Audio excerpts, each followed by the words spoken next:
Point Fortin is a town with a lot of history, but much of that history is somewhat hidden in rather ordinary buildings and structures.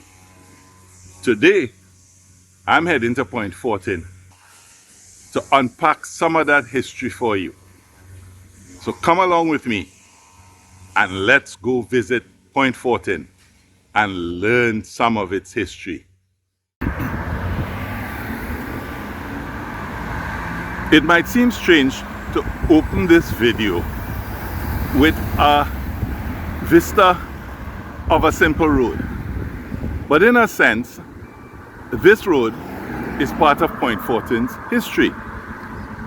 In the early years of Point Fortin, the main means of transport in and out of Point Fortin was by means of the sea. The coastal steamer service running from San Fernando to Icacos would stop at Point Fortin 4 times a week. And that's how people traveled in and out of Point Fortin. Eventually, when roads began to be built, the road out of Point Fortin required you to travel 8 miles to the southeast of Port of Spain to meet the Erin Cedros Road, that intersection down in Captiville, and then swing around and come up to connect onto the Southern Main Road. When Shell Trinidad came to Trinidad and set up their operations, they found that to be inconvenient, time-consuming. And so Shell built a road leading out of Point Fortin to connect to the Southern Main Road. And that's the road that you're looking at today. So this road was not built by the government, it was built by Shell Trinidad. And when Shell built it, it was for the exclusive use of their equipment and staff. Ordinary people couldn't travel on this road.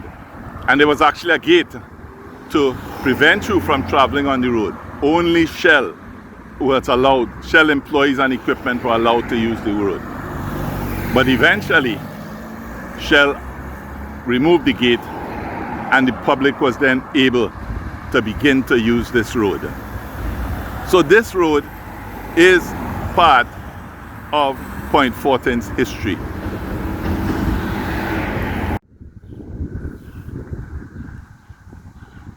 Do you know that at one time there was a tire factory in Trinidad, and it was located right here in Point Fortin? In the 1960s, as part of government's plans for economic diversification and economic development, a free trade zone was created, and Dunlop Tire Company established a tire factory here in Point Fortin at this site. And folks, I can tell you, they produce good tires. I remember buying a set of 4 and putting it on my first car. However, problems with the union eventually forced Dunlop to close up shop and leave Trinidad, to stop producing tires and to leave Trinidad. But then another company called Carlisle Rubber took over the factory and began producing tires. I believe the Clico Group was part of the shareholding in Carlisle Rubber. But the same union problems and union disagreements continued. And so in 1995, I believe it was, Carlisle Rubber closed up shop. Everybody lost their job and tire production ceased in Trinidad. Just part of the history of Point Fortin. A gas station? You may ask, why am I showing you a gas station in Point Fortin? Well, this service station opened in September 1949 at this location and is still operating today.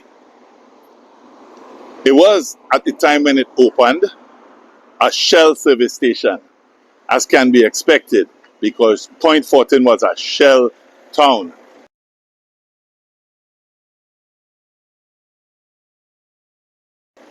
And the first owner of this gas station was a former Shell employee. So this gas station is indeed part of Point Fortin's history. Another noteworthy point is that this service station is located in what is known as Frisco Junction. Growing up, I never queried why it was called Frisco Junction. But through an interesting book written by a gentleman with the surname Lewis, I learned that this was a separate village in the early years of Point Fortin's development, and the village was called Frisco Village. As the main area of Point Fortin grew and expanded, it eventually grew to the point of incorporating this area into what we know today as the borough of Point Fortin. And so the junction is known as Frisco Junction.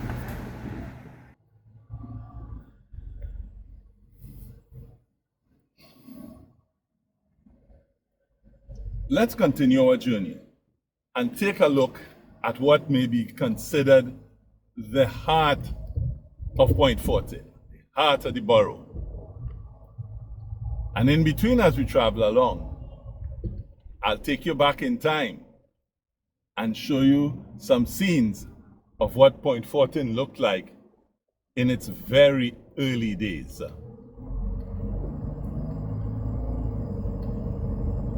You'll notice the borough has developed tremendously compared to what those early days looked like.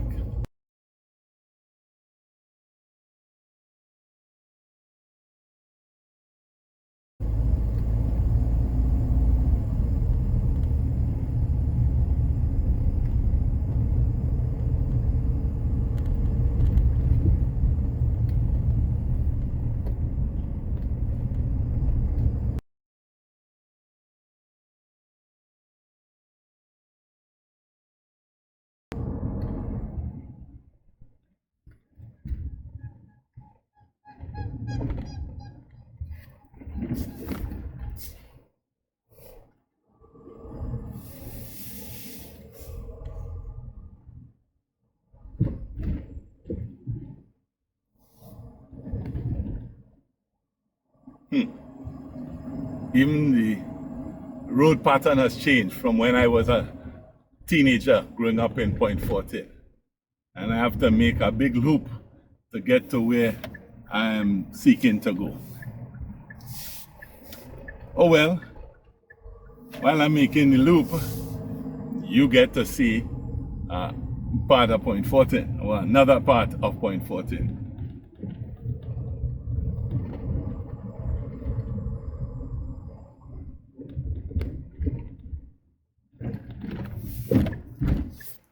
Point Fortin was originally called Punta del Guapo and was named after the Rio Guapo, which, by the way, means beautiful. But over time, it became called Point Fortin, named after a Monsieur Fortin who owned a large sugar estate in the area. That estate was La Fortuny. Folks, what you're seeing here used to be Strand Cinema. I hope I have a clip to show you the original Strand Cinema. Looks nothing like that building.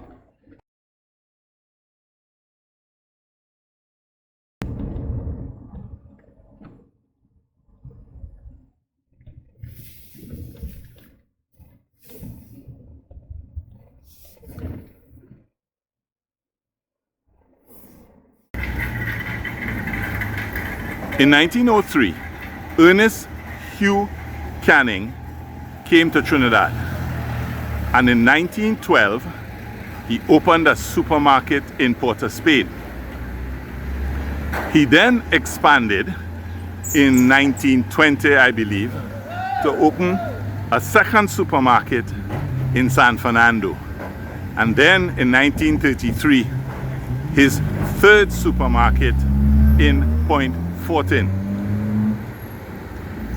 Eventually, the Canning's chain of supermarkets was bought out by the what was then called Neil and Massey Group and became known as the Hilo Food Stores.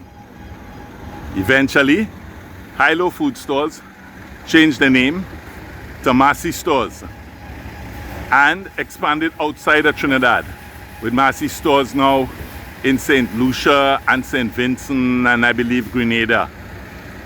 There were Massey Stores in both Jamaica and the Bahamas, but I think those have continued under the name Hilo Food Stores, but with separate owners.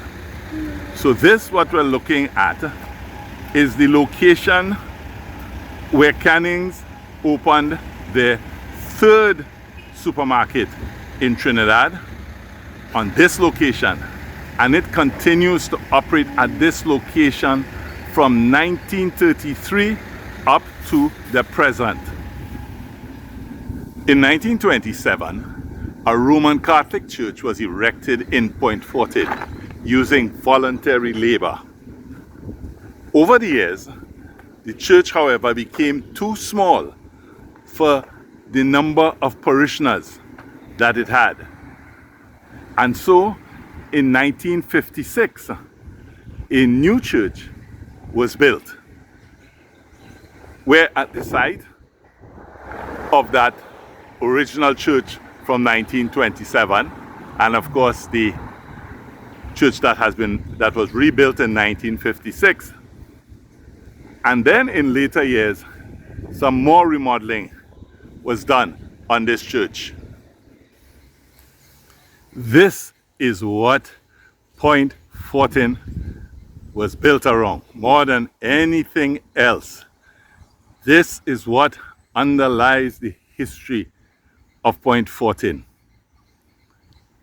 In 1867 and I think 1857, there were oil wells drilled in Trinidad, in Guayaguayari, in Aripero, but it was in 1907 that the first commercially viable oil well was drilled in Trinidad. And that oil well was in Point Fortin. Now, why do we call it commercially viable? Because that was the first oil well that had a means of moving the oil from the wellhead. All the others floundered because there was no way to get the oil, once it drilled for it, to get it away from that wellhead. And in 1907, an oil well was drilled here in Point Fortin and struck oil at a very shallow depth of 700 feet. It was called the La Fortuny oil well because it was located on the La Fortuny estate.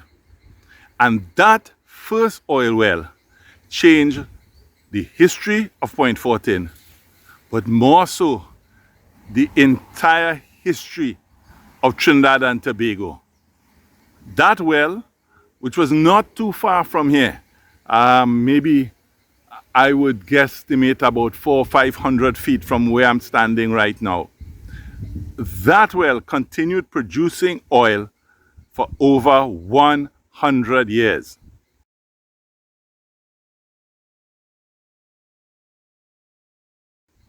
I actually went looking for it a little earlier, but it seems that it has finally stopped producing and they have dismantled the wellhead.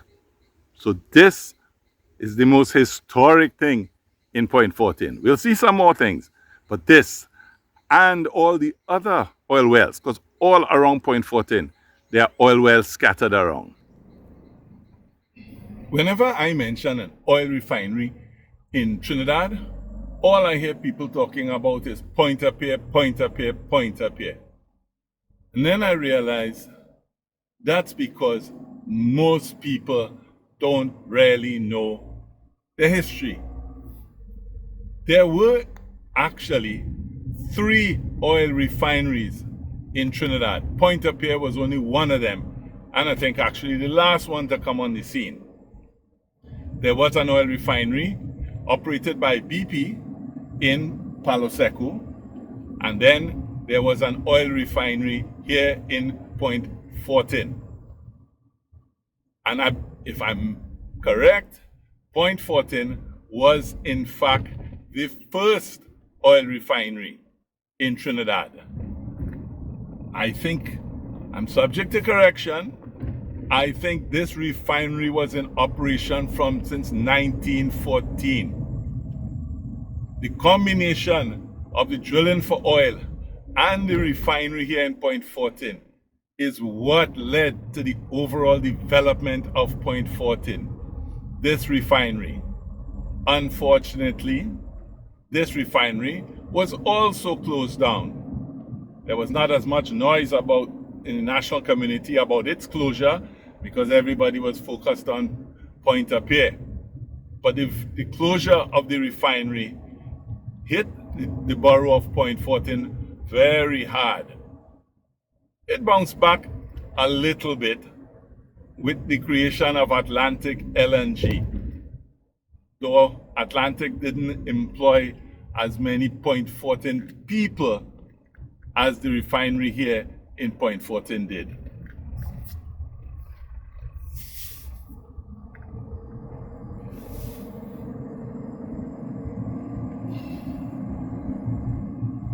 Did you know that at one time Point Fortin had its own railway line? Around 1914 or 1915, there was a small railway that began at what was known as Melville's Triangle and ran through the eastern part of Jamaica and then down to the sea.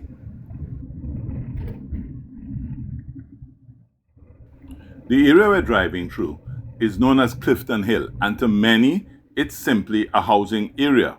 But in the 1800s, this was a sugar estate called Clifton Hill Estate.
Many people today say that they are going to Clifton Hill Beach. But what they call Clifton Hill Beach, in my teenage years, we called Guapo Beach.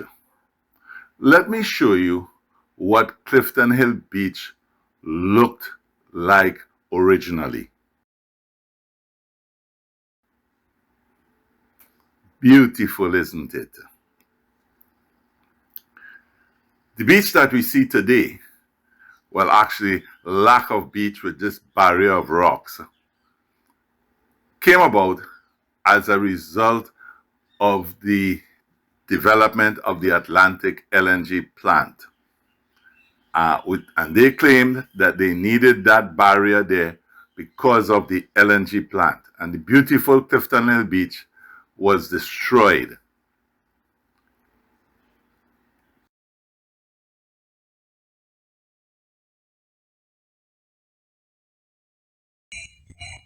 If you liked this video, please hit the like button and share the video. Well, one more of those wells that created or developed Point Fortin. As I said, they're all over the borough.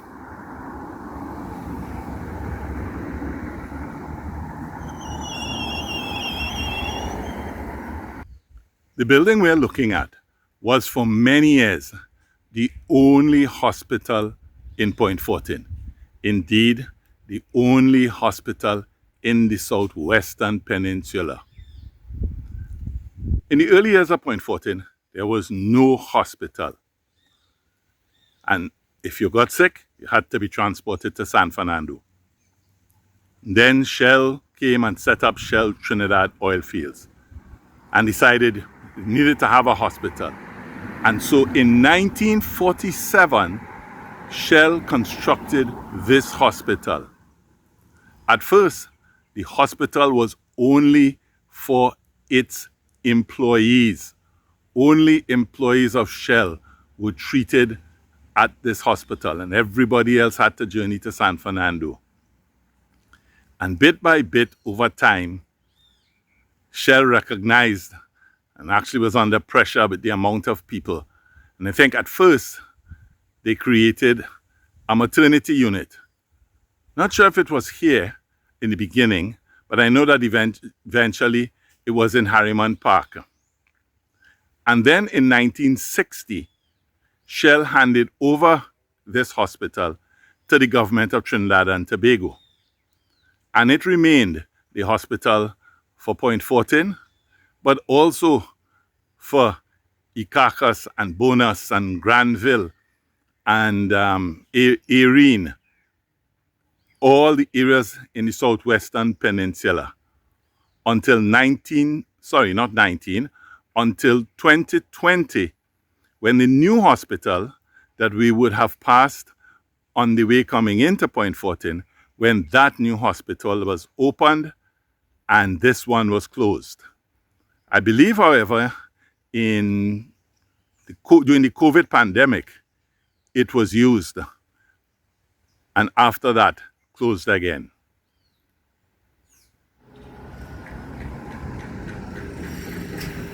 I hope you enjoyed this video showing you some of the historic sites of Point Fortin. There's one other part of the history of Point Fortin that's not included in this video. However, I have it coming up on your screen now, and if you click on that, you'll see the one other part that I left out.